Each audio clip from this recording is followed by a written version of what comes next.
So now what we're going to start off with for the brighter tones, I'm going to start on the cheek right here.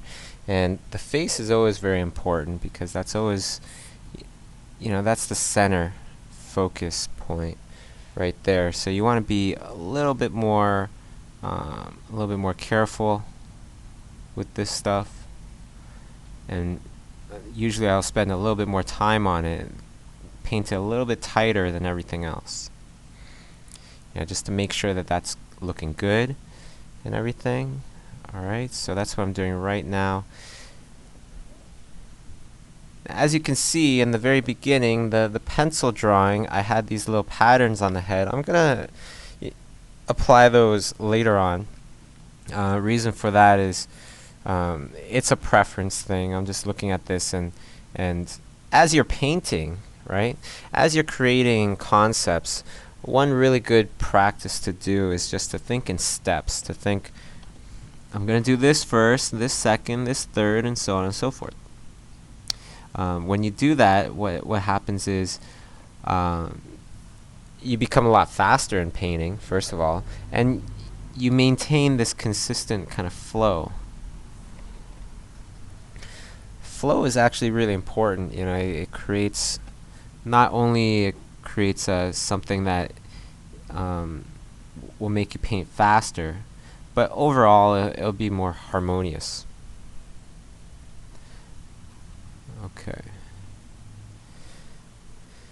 So there we go. That's looking pretty good. And now I have a basic idea of the lighting scheme here. Okay.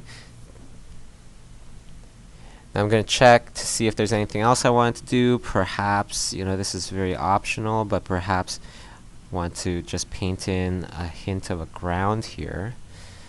Now, some of you might be looking at this and going, okay, this is kind of understandable, but it seems kind of dark, Why is he painting on such a dark background?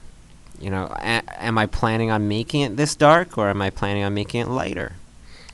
The reason for this is because when you paint in dark stuff, okay, put it like this. Have you ever sat in a room and it's all dark and stuff, and you look off into the corner because you think you saw somebody? But when you look into the corner, you didn't actually see anybody. You didn't actually see anybody at all. What you saw was perhaps a jacket on a chair or something like that. Why does that happen to us much more than when we are, when we're sitting there in the daytime? Why doesn't that happen to us when we're in the daytime as much? It's because we get all this great information happening in the daytime. We can see everything very clearly. And in the nighttime, we can't. So when we can't see everything quite clearly, then what happens is we take the information that we can see or think we see, and we will analyze it in our brains, and our brains will look at all of the information and tell you, oh, this is what I think it is, right?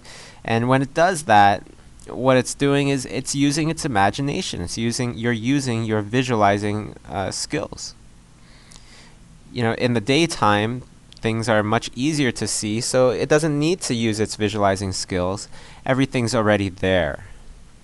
It's all very self-explanatory. So I paint in the dark. I paint on dark surfaces because this allows me to kind of harness that visualizing ability and let my brain just kind of look at things I'm painting and start to visualize how I want that painting to be, or visualizing other things besides what I've already painted.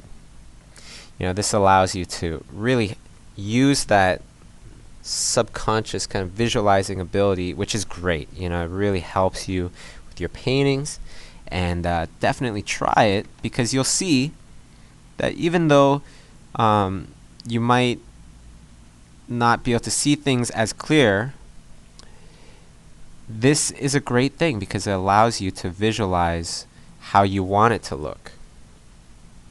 Have you ever had a great idea in your head and then you start to draw it down, and as soon as you draw down 3 or 4 marks, the idea starts to fade? That happens to all of us because you have such contrast on your page that it kind of overpowers that visualizing ability, and you're not able to visualize as clear. Okay, so definitely worth a try. Try that out, see if it works for you, because it's definitely worked for me over the years.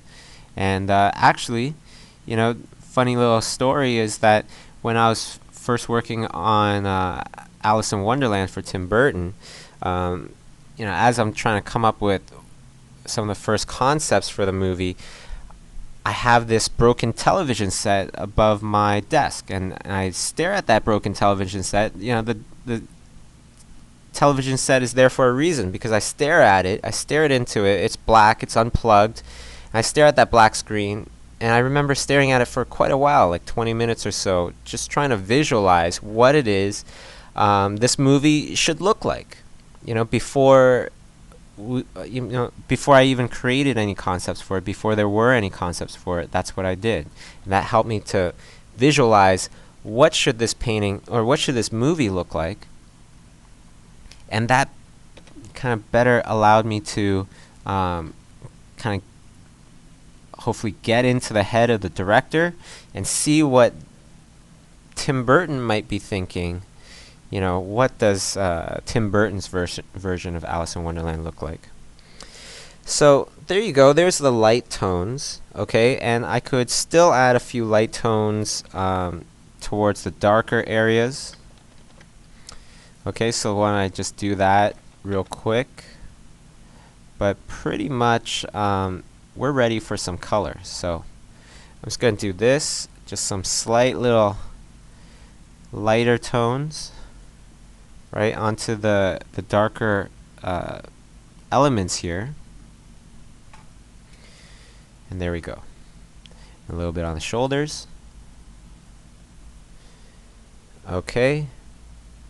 And great, let's move on to the next step. Oh, actually, let me just brighten up the belly here a little bit. The base tone of the belly right here. Okay, excellent.